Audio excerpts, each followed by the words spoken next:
Good afternoon, class, and I hope you all are having a good Tuesday. And today is a lesson day. And today we're going to learn about why Mayuri's poison might just be a huge game changer in Bleach Rebirth of Souls. So, class, the reason why I say this is because he is a poison character, but with a gimmick. Now, granted, he actually falls into the archetype of being a gimmick character because he resolves around his poison gauge and poisoning the opponents, right, which causing it damage over time. But he is a poison character. So what is a poison character in fighting games? Well, what these characters will tend to have is certain tools and certain moves that will inflict poison onto your opponents. Now, this poison can either deplete your gauge or deplete your health over time. Now, what this causes is for your opponent to have a mental stack and for you to have another option in your game plan so that you can keep pressuring your opponent. And it can also make your opponent rethink their option against you. And in Mayuri's case, he's one of them. So with that being said, class, we're going to move on to his first tool. So we have poison gauge.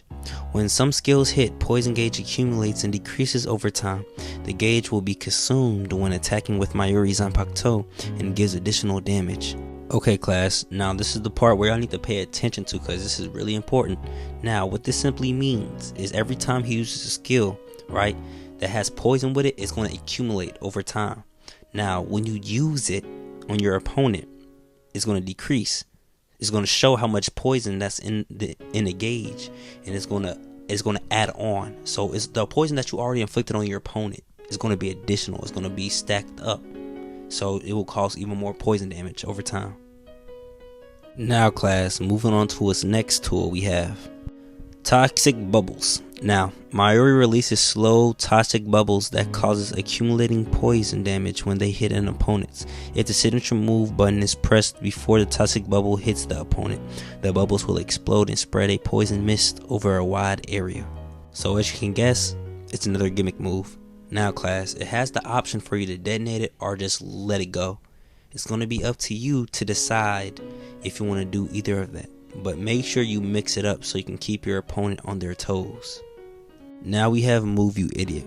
New move charges forward and restrains the opponent, then it causes damage with a powerful kick.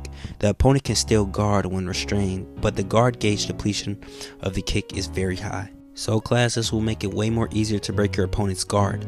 Now, what you should be doing with this move is trying to delay it. Try to make sure you get your opponent to keep blocking against you so you can throw this move out. And if they block against it, it will be a way more easier time for you to get a guard break. Now, one thing that we don't know is how long will the guard break last. But if it's a decent cooldown, then it will be perfect for you to set up your pressure and for you to go in. The whole entire point of opening your opponent is either two ways: opening them up with neutral and footsies, or breaking their guard, or with a grab. So three ways. But if it's giving you a guaranteed guard break, use that shit. Make sure y'all use that. Now, class, as you can see, it doesn't need no introductions. We do this in every lesson. It's his awakening. Now, what does his awakening does? Well, by releasing Bankai Konjuki Aso Soji Jizu, opponents will accumulate poison even when attacks do not hit. The speed of the poison accumulation will be increased over time. Now, class, what this means is that once he releases Bankai Aso Soji Jizu, that baby is going to spew poison from his mouth and let it linger around the battlefield for a certain amount of time. I truly don't think the Bankai is going to stay out for the whole entire round, but I know for a fact that Bankai is going to stay out for a minute.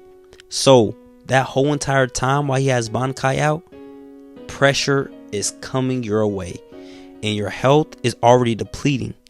So you got to make sure you stay on your toes if you're going against a Mayuri player. No joke, because that whole entire awakening becomes an even stronger gimmick in his play style. So if y'all go against this, make sure y'all have his whole entire set and game plan down so y'all know how to fight against him. So class, if y'all want to pick up this character, first y'all gotta make sure that y'all understand his toolkit and his whole entire play style as a whole. Now, he's going to be more technical, as you can tell. He's going to have a lot more skills that you got to have to play off of. And that's the type of character that he is. So you have to accept that and realize, how can I incorporate that into my game plan? Now, your game plan literally will be around your gauge and around your signature skill, which is that poison bubble. That poison bubble also eats up projectiles. But I'm pretty sure it may not eat up EX projectiles. I'm pretty sure it won't do that. But any other projectiles, it will counter. So make sure y'all use that. Use his skills. Just play around his skills and figure out, format your own game plan. Because everybody's going to play differently. And when you play characters like these, you're going to have to understand the matchups compared to understanding the character. Once you understand the matchups, learning that character will make it easier because of the matchups that you learned. So with that being said, now class, is going to be time to look at his stats and see just what they look like. If you'd like to point your attention up to the screen. So looking at his stats, they are exactly what I thought they would be. His technique and skill is off the charts. Reach and range is second, and then attack and strength is third. Speed and mobility is nowhere to be found, and toughness and durability is nowhere to be found. But looking at his stats is really exactly how they're supposed to be. His ease of use is 3, so he's going to be more technical to use, y'all. So make sure y'all keep that in mind. But overall, his stats look pretty well done. So with that being said, class, that makes the end of this lesson. And I hope that you took something away from this video, man. Mayuri looks like a fun character to play as. And I can't wait to see what he's going to look like in the highest level of play. So, class, what I want you all to do is I need y'all to like, subscribe, and share this video, man. Roll to 100 subscribers on the way. We're getting bigger each and every single day, man.